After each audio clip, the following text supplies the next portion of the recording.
Hey everyone, welcome back to another Extra Life video. This one is a little bit different in that this is our first Player's Choice video, meaning that someone donated and said, hey, the game to choose is 100% up to you and I'm not going to interfere with what you want to play. So I got to choose this game, or in particular this franchise myself, and because it's October and it's spooky season, and B, this is a franchise that I get asked a lot if I've ever played this game or any of these games, or especially with my TEDx talk being about Metroid, I hear a lot about the Metroidvania style games, and I'm proud to say I sat down with at least some of the Castlevania series. Myself, I have the only game in the Castlevania series that I played prior to this was Castlevania II, Simon's Quest on the NES, and it was years ago. I was probably, I want to say I was like 12, 13 years old. Like, it's been a long time since I did that. And it was way over my head. Like, if I think back to Castlevania 2, and we'll talk about me playing it now, but back then it was well beyond what I could do as a child. It was significantly harder for me to do than it is. I sat down, I played these within the Castlevania Anniversary Collection. So this is only the 8-bit, 16-bit, and Game Boy games. I didn't play any of the Game Boy ones. I focused on just the 8-bit and the 16-bit games in particular. So Castlevania 1, Castlevania 2, 3, Super Castlevania 4, and Castlevania Bloodlines were the ones that I dove into. I ignored the Game Boy games. I'll leave them for another time. But most importantly, I'm sure a lot of people are asking why no Symphony of the Night, because that generally is viewed as the best Castlevania game.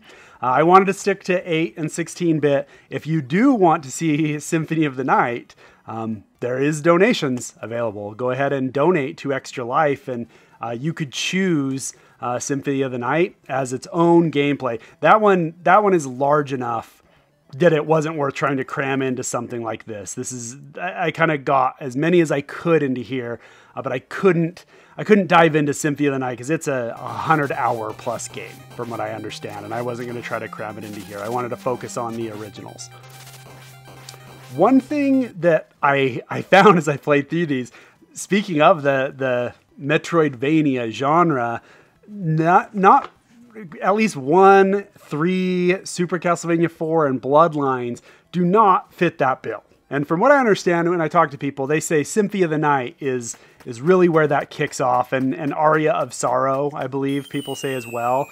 I didn't find that in any of these. Castlevania 2 does. Like, it to me is the most Metroidvania of these ones that I played, and it gets a ton of hate from the Castlevania community and from gamers in general, but it honestly was probably my favorite of all of these games. Like, as I played through them, I could have played Castlevania 2 more. I limited myself to a certain amount of time playing each one of these just so that I could get to the other donations that I have. I think I have 3 or 4 videos stacked up.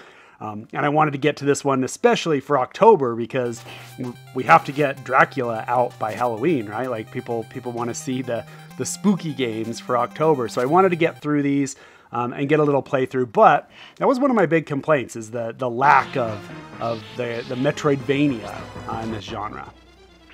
One of the other biggest complaints about these games in general is the movement and the platforming, and in very, very particularly the stairs mechanic. And you hear a ton of people complain about this. All of these games kind of became like Stairs the game to me, and so that movement was hard. It was hard to figure out the controls, and each game was slightly different on whether you could press diagonal, whether you had to press up, down. Obviously the falling backwards, if you get knocked back onto the stairs, you're plummeting. However high up you were, you're plummeting down. And it proved a real challenge for me in these games. I didn't know exactly where I was moving in a lot of those cases. There's also no run mechanic. You can't move faster or anything like that. It's kind of like this is Simon's or whatever playable character you have. It kind of varies from game to game. This is their movement from the game, and you can't speed up or slow down or anything like that. And so that provided a little bit of a challenge as well. You kind of had to get used to it. And the weapons were the same way. I mean, it was an interesting choice to go with the whip in this game, as opposed to most combat platformers like this used either like a melee punch, or maybe you had a sword where you were stabbing, kind of like Zelda 2 type style. That whip was interesting because the animation cycle needed a couple extra frames. So if you were used to something like a Mega Man or that Zelda 2, like I mentioned, you kind of had to wrap your head around the fact that you had to start that animation a few frames early, because if you did it while that enemy was right in front of you, they would hit you before you could kind of fling that around, which is an interesting choice. And I don't know if it was a technological hurdle at the time, or simply just, hey, we want this to be part of the game mechanics, but it's definitely interesting. It's interesting to play with, and Castlevanias, you really do have to get used to that. You kind of have to wrap your head around, like, how am I going to control and time these whips? Like I mentioned, one of the other things that gets to you a lot is that knockback. Like if you get hit by an enemy, you do take that bounce back, and that can be to your detriment. And a lot of times it was either falling downstairs, falling into lava or poison or acid or whatever the different pools are. Really interesting mechanic, as opposed to like a Mega Man. I think the early Mega Mans do that, like jostle back a little bit and can be troublesome, but like a Mario game where you would just kind of go invincible for a little bit and could still kind of plow your way through. You have to be very cautious in a lot of your movement. A lot of these things, like between the platforming, the combat, just the overall difficulty, like these are hard games. And I was using save states and rewinds and everything that I had at my disposal. And these are games that I don't think I completed any of them. I got pretty close on 1. I got decent amount on 2, and then 3, 4, Bloodlines, I kind of just tasted a little bit and didn't really dive too much into them just because of the time.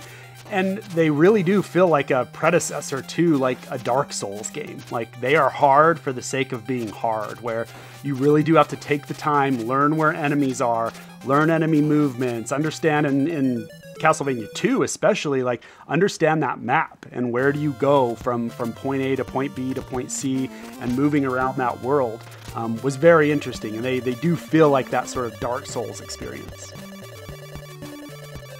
One of the interesting things about the UI in games, and not just Castlevania, but a lot of games in this era, they cram everything onto sort of what would be considered the heads-up display, the HUD. I mean, Castlevania has your life, the enemy life, like despite there being a boss on the screen or not, it has the enemy health bar, you have stage number, a whole bunch of data on sort of that top bar of information. It makes me wonder, like, if these HUDs could be cleaned up a little bit, where a lot of that stuff could go to something like a pause menu. I think it was kind of built in from the arcade era. You didn't have pause. You didn't have a way that you could like pause your game and go get a soda or go get some nachos or anything. The idea was to get through as many quarters as possible. So you needed all of that on the screen, and your real estate kind of needed to stay from a technological standpoint, which is probably where a lot of this comes from. But I mean, in some of these remakes, it seems like a lot of that data could be split out into a pause menu or some other menu, or maybe the enemy life only comes up when you're on screen. You see that in a lot of like Zelda games. The new age Zelda games have that, where the enemy life bar will only come in if I'm on that main boss and I can see it. Just kind of an interesting choice from a visual design standpoint in this era of games. Let's dive into Castlevania 1 specifically, as we kind of take a look at each individual game here. Castlevania 1, the way to sum it up to me is tough but fair. It is an incredibly challenging game, but at no point did I feel like that challenge was 100% on me. There's definitely points that I felt like the mechanics were wonky. The stairs, like going back to that, is probably the top reasoning there. Like I had a lot of those moments where just getting knocked back to the stairs, or just walking off an edge because I didn't press up or down or whatever direction it needed to be. and that didn't feel great. Overall, the bosses were difficult, but once you understood what you needed to do, it was okay. The furthest I got was to death. And one of the pros and cons of using save states is I made a save state right before entering that boss battle. And from what I understand, if you do not have the holy water in that death fight, it's near impossible. And that's what I found. I played this death battle easily 20 to 30 times.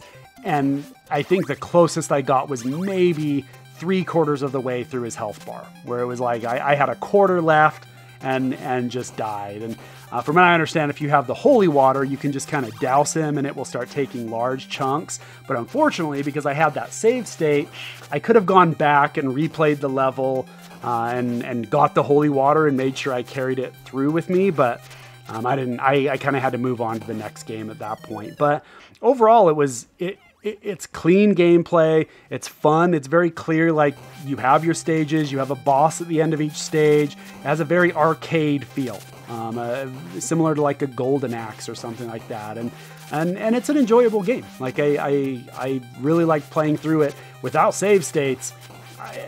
I would have to practice for a year, I think, to be able to beat this game. And even using save states, I had a problem. It took me a couple of hours worth of play to get to that death battle. And I can't imagine doing that without save states. I would have been incredibly frustrated, but that's on me as a gamer. I'm not the best of gamers, but still a really fun experience.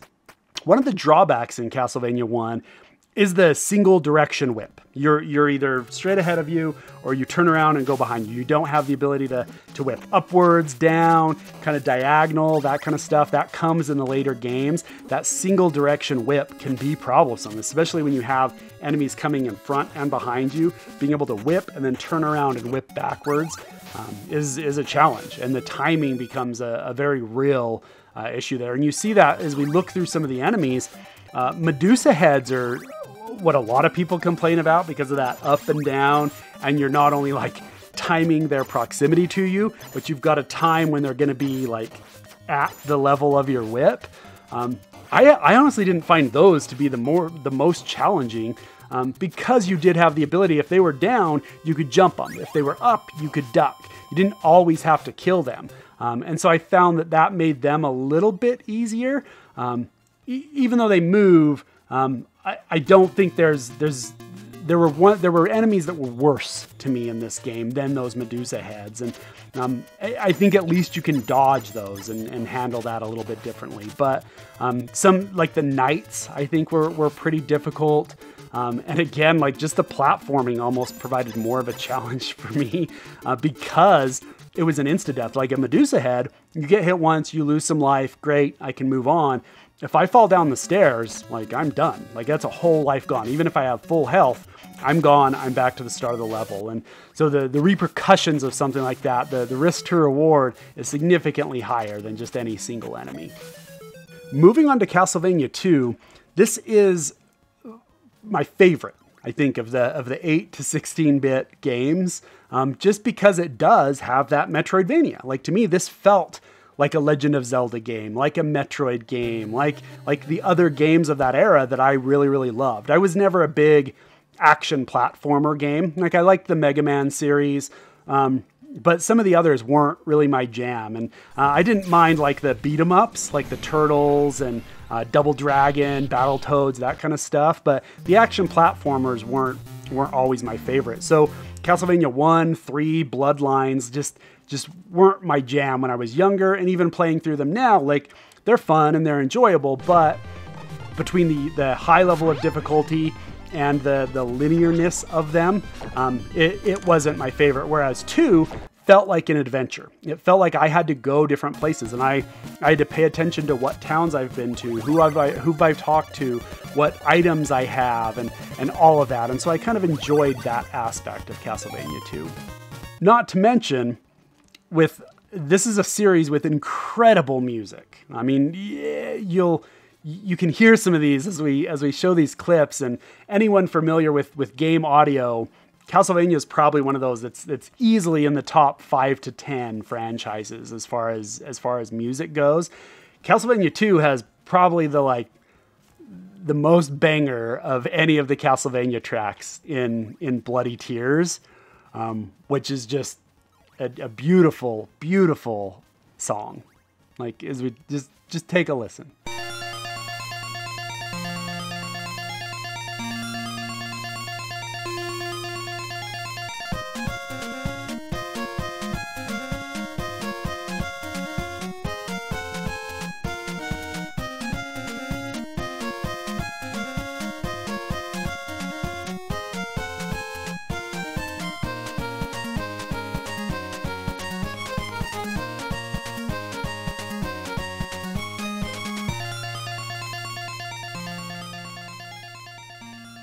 To me, this game is really the predecessor to Symphony of the Night. We went from Castlevania 1, which was very linear, to this, which is not linear at all. You have to go back and forth and up and down and all over this map. And then you get to 3, which has branching paths, but I wouldn't call it non-linear at all. Like, you're still very much playing your way through it. Castlevania 4, same kind of way. I mean, Super Castlevania 4 is more or less just a remake of 1, from what I understood. And it feels and plays very much like 1, just with updated graphics. You get multi-directional whip. We'll talk about it in a second. But 2 is really the standout. It's the predecessor to Symphony of the Night. If Symphony of the Night is the Legend of Zelda's Breath of the Wild, then this is like Ocarina of Time or something, where it is open world. I feel like I can go where I want, but I'm gated a little bit more, if that makes sense. And they do a good job of gating. It does feel a lot like a Super Metroid, or a Metroid. I guess it's probably more on the difficulty line of Metroid, the original, because it's NES, and because there are no clues in this game. Like, you are given nothing easy. The villagers give you hints, but one of my favorite mechanics in this game, and if you don't have the physical cartridge, and particularly like the instruction manual, one of the silly kind of nuances of the game design here is in the instruction manual, it straight up tells you can get information from the villagers, but some of them lie, which is just fantastic to me, where it's like, I now do not know what I can trust. I don't know whether I trust you or not. I don't know if you're working with Dracula or working against Dracula. It kind of creates this like suspicion element that I can't think of another like NES era game that does something like that, where you have this like deceit is built into the gameplay mechanics, which is just an absolute like chef's kiss moment as far as the interaction with NPCs go. We talked a little bit about the wasted UI and the HUD elements in 1, with everything being on that top. 2 starts to solve a lot of that. Like, you move a lot of it down to your pause menu, to your inventory screen. Not to mention, this game has an inventory. Like in Castlevania 1, you have your sort of secondary item, which you can only have 1 of. It's displayed there. There's no switching. There's no adapting. Castlevania 2, you can have multiple items and you can swap them out. There's consumables like garlic and laurel. There's non-consumables like Dracula's body parts, the crystals, like I think it's a red, blue, and white crystal. Your whips, you can upgrade your whip, and that stays with you as you move. If you upgrade to the thorn whip and the chain whip and all of that, those upgrades stay with you, and you can see what level you're at in there. And that plays into the economy system too. You earn these points, this money to spend at the stores, and you have that illusion of choice where it's like, hey, do I go and buy some more garlic, or should I upgrade my whip? Or do I buy some laurels so that I can get across the moat? Or do I spend that on one of the crystal? Like, do I purchase the white crystal? And you have moments where you need to start a grind. I found myself, like, whenever it turned to night, I tried to get into a town so that I could just grind for money, because at night, the villagers go inside and the monsters come out, and you can kind of grind for some of that money. Speaking of that night-day switch, this is probably like most people's number one complaint, I would say, with this game is the night and day, not necessarily the gameplay dynamic, because I think the gameplay dynamic of night and day is brilliant. Like, I had never seen it in a game prior to this, but what people hate about it is that pop-up that comes up every time, and it has to type out instead of just giving you a quick pop-up that you can easily exit out of, or after you've seen it like 10, 15 times, just fade in and out. And I know what's going on. You have to watch that, like, what a horrible night for a curse, over and over and over. And I don't know what the cycle is on it, but it feels like every 5 to 10 minutes, you have to watch one of those things. It's either what a horrible night for a curse, or the daylight brings sweet relief or something. I can't ever remember what the day one is, but the what a horrible night for a curse is like the one that everyone knows. And that's a ton of people's number one complaint. I think if you got rid of that and the slowness of that dialogue, you solve like 80% of people's complaints with this game. And at least what I've heard from people. I was kind of fine with, like, I wasn't fine with it. I didn't enjoy it, but it was a pop-up. And the gameplay was good. Like, I felt like the gameplay was good in this game, and some of the others lacked a little bit of that. One of the negatives in here, and probably the worst way to die in this game, are the invisible pit bricks, in a sense. I don't know what else to call them, but they look like a regular brick. When you get into the mansions, which are kind of the like dungeons of this game, there are bricks. Like, they look just like a regular brick, except you fall through them. And there's not a good way to know which bricks are false bricks. If you pay like ultra good attention, the enemies will not walk on a false brick. So if you see a skeleton walk and then turn in like a weird location when normally they would have walked all the way towards you, then that's a pretty good indicator that it's a false brick.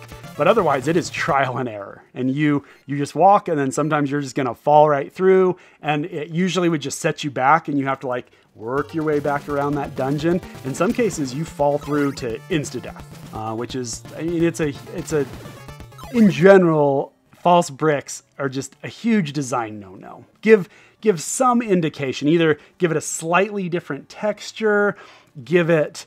maybe make it flicker every once in a while. Maybe show an enemy, like sacrifice an enemy where an enemy walks to it and falls. So you can very clearly see, whoa, what just happened? I know that there's a false brick here, so that I could be prepared and at least know, hey, it's within these 2 or 3 bricks that I'm going to have to jump over.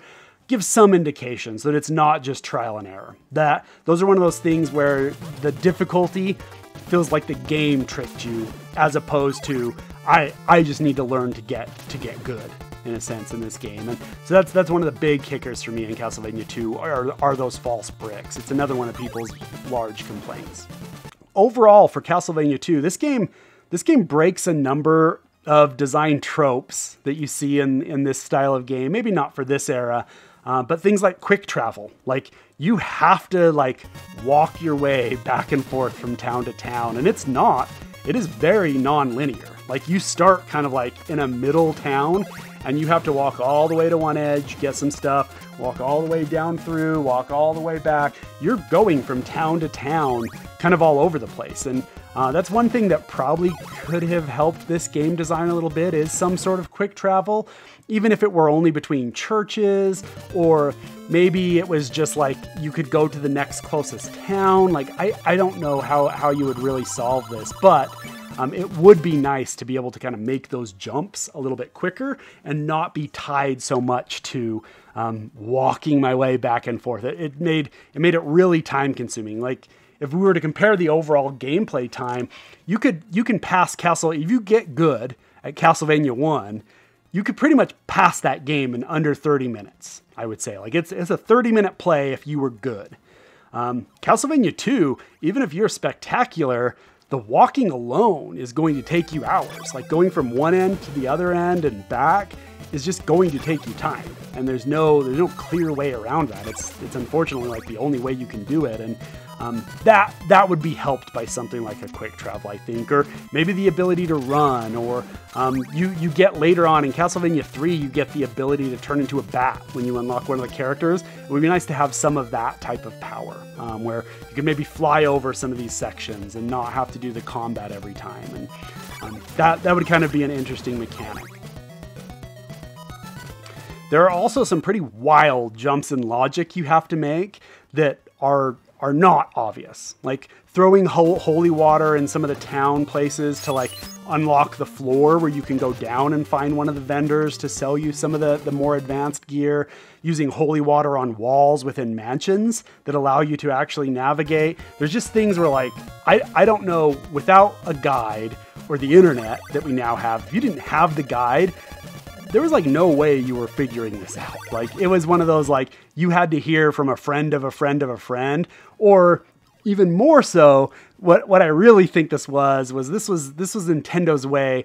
If anyone is as old as I am, you may remember the old 1-900 number to the Nintendo experts, where you would basically pay per minute to talk to a Nintendo expert, and they would give you tips to these games where it almost feels like a cash grab to a certain extent, where they're like, oh, you're not going to be able to figure this out. You're going to have to call the 900 number, or you're going to have to buy a guide. And it feels like this is the predecessor to me to like what grew out of like Facebook gaming or mobile gaming, where it's like, sure, you might be able to figure this out if you spend 10 hours just throwing holy water everywhere, or for a few bucks, like we can just tell you what to do, or we can just make those floors disappear, or we can highlight the bricks where you should throw holy.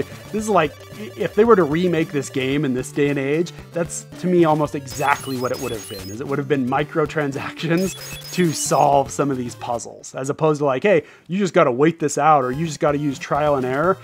For a small fee, you could unlock all of this stuff and make your way around. And it's like a secondary way to earn money. And this is kind of the predecessor to that. I almost feel like this was a way for Nintendo to get calls to the 1-900 number, or to get you to subscribe to Nintendo Power magazine, or anything like that, where they were trying to squeeze that like extra nickel and dime out of you as a, like, in addition, I guess, to the $50, $60 you paid for this game.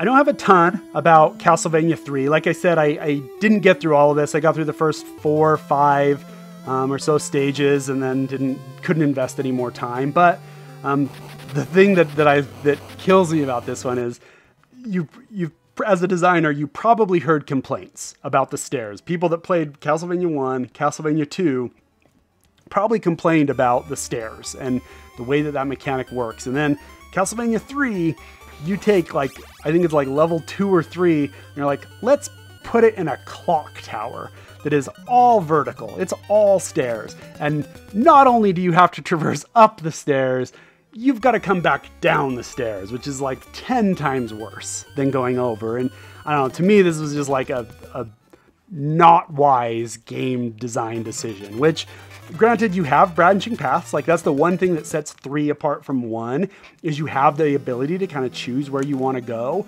But as far as I could tell, you have to do that clock tower to unlock the pirate, to unlock the pirate character, whose name is like something dynasty, which is just beautiful. Like I don't know that it tells you in game. This is one of those things that like you got from the manual or a guide or something, but it's just a fantastically named character. But he increases your speed and can climb on walls. So you want to unlock you ultimately want to unlock these additional characters, because you have the ability to turn into bats, you have the ability to walk on walls, you have all this additional stuff that is valuable, and you want to do that and have those moments. But as far as I can tell, you have to do the clock tower to get that character, and that slog up and back down the clock tower is just, if you didn't like the stairs from 1 and 2, you're gonna hate them by the end of this level. And that was probably my like number 1 complaint with Castlevania 3. That divergent path is the other thing. Like that's the thing that really does set it apart from 1, is you can kind of choose one of the 2 paths and kind of go that. It does add a little bit of replay value, which is good. I mean, Castlevania 1, once you pass it, you've kind of passed it. There's not a ton of replay. I mean, you could try for quicker times, but it wasn't baked into the game. Those divergent paths kind of allow you to do that. Unlocking those other characters and maybe trying levels with another character is another set of replay, but ultimately it's just that. Like it just kind of adds a little bit of the replay value, adds a little bit of strategy, nothing necessarily groundbreaking. It really felt, to me, like in my opinion, it was a step back from 2, where 2 sort of opened up that open world. 3 pulled it right back, and the divergent path just wasn't quite the same. It was still a very linear game. Super Castlevania IV makes the jump to 16-bit, and it's evident. Like right from the start, the graphics are greatly improved. The characters, the enemies, the animation cycles, all of that just pops. Like it just looks significantly better than the 8-bit ones. And this 16-bit era of gaming is just a beautiful era of gaming to me. Like it's this mix where it's like it's less pixelated than the 8-bit, but we don't really get into the high fidelity, and we don't make the jump to 3D where everything just becomes polygon. There's just like beauty in the 16-bit sprites. I love sprite era game design, game visuals. Once we made the jump to 3D and it was just a matter of like getting more polygons to display, it almost took a step backwards to me. Like sprite design and video game aesthetics is just beautiful. And these 16-bit era games are fantastic. Where this really stands out is the level design. Like the characters are one thing, but the level design feels like these places. When you go into the aquatic ruins, you have running water and crumbled buildings and all of that kind of stuff. The cave has like sandstone and stalactites and stalagmites and all this kind of stuff. The first level, that you have the castle with the moving drawbridge. It has a gate that you can go into. You can go in front of the gate, behind the gate. It almost has that like depth of field kind of thing going on. And the level design and the level aesthetics are really where that 16-bit shines. The characters are great, but that level design is spot on once you make that move to 16-bit. Definitely some fun, kind of sneaky moments in here. That first boss, the skeleton, has that like fake death where you're like, oh sweet, I got him, and you walk. I ended up walking right into him, and I think I took at least one death from that fake out. A few other just like little things here and there with the traps and that kind of stuff. It feels like a little more tricky of a game than the NES ones, and you could do that. And you had a little bit of technology that could allow you to do that. You get a huge improvement with the multi-directional whip. You can shoot your whip in all 8 directions. You can go diagonals, you can go up, you can jump and go down. You get that like full directionality. And that was a huge improvement, especially with things like Medusa heads, bats, the floating eyeballs, like all of that kind of stuff was a drastic improvement. As soon as I could like start picking them out from the sky or start going, if they're down below my feet, I could get to them. Made a world of difference. I went back and tried to play 3 and 1 again a little bit more after I had played Super Castlevania, and it was just like, nope, without the multi-directional whip, this is just it felt even harder now that I knew that was a possibility, and a huge improvement for the gameplay. Like it made it feel a lot more real world. It wasn't an arcade game where it was about the timing. It was really about like, hey, I can move myself around. I can get to good positions and get what I need. You also have a graphics improvement where things could start rotating. Like I can't remember what the Super Nintendo called it. It was like mode 8 or something, or something where it could like actually shift pixels. You start to see that. Like in the castle, you would have the castle rotate and you had to hang on by your whip, and that's when things really started to get crazy difficult. And ultimately, this is kind of where I bounced out because of timing. But I would have loved to have seen how it handled some of the other things. I mean, in Castlevania 3, the clock tower had the like moving platforms, like in the pendulums, but this really gets like the whole level flipping upside down and to the side. And I couldn't make that. I don't know what I had to do to make that jump. I tried it probably 20 times and ultimately was like, yeah, I gotta move on to the next game. And that's what I did. But the graphic improvement alone is worth experiencing in Super Castlevania IV. Castlevania Bloodlines is the Sega Genesis entry. Again, 16-bit, but the Sega Genesis has its blast processing, which no one understood what that was at the time, and I don't think anyone still understands what it is. But it did have like really beautiful colors. Like the colors pop. It's very visual. It also seemed a little like darker than the Nintendo one. You have like that first boss is like the werewolf that after you get it, it collapses into like a pile of blood and flies, and everything just felt a little more gory, I guess, on the Genesis version than it did the Nintendo. Even in Super Castlevania IV, like between the two 16-bit games, it just felt a little bit different and felt like it popped. And the enemies also got like cranked up. There were points, even in the first couple levels, where I felt like enemies were coming from every direction, and I'm flipping around and using the whip all sorts of ways. And I also used the spear. Like, that's one of the other things, is not only do the enemies ramp up, but you get that illusion of choice at the very start. You can go with the whip and the Belmont, or you can use the spear. I think it's Eric Lacard has the spear, and you kind of get to choose, do you want a whip or do you want a spear? As far as I can tell, once you choose, you're kind of locked in. I don't think you get to make that choice again. Maybe I just didn't get far enough to switch up or do anything like that. But I found that Eric Lacard was significantly better to me. Like, the spear was a significantly better weapon than the whip. And maybe it's just because I had played all the other games with the whip, and so I liked the difference with the spear. I don't know, but it felt like it was a little bit cleaner to me. Overall, like, Bloodlines is just a lot like Super Castlevania 4. I mean, different mechanics, you get the character choice, but not a ton different in the gameplay. Maybe the difference in the spear, but it's the same tried and true Castlevania mechanic. And I loved playing these games, and I loved experiencing this like 8-bit to 16-bit. I'd love to jump into the later ones, some of the Game Boy Advanced and PlayStation Castlevanias, the Symphony of the Nights, Aria of Sorrows, that kind of stuff. But for this video, I've got to contain it to just 8-bit and 16.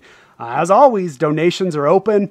You can donate. For a $100 donation, you get to choose the game. You could choose Symphony of the Night, Aria of Sorrow, whatever you want. Not only that, but you'll get to come on and talk. This was a player's choice, so I didn't have a guest with me today, but you could come on and discuss this game with me either before I play or after I play. Give me your thoughts. Tell me what you love about it, what you didn't love, and we can have that discussion. And I'd love to jump into one of the later Castlevania games that I can kind of see more of that Metroidvania genre.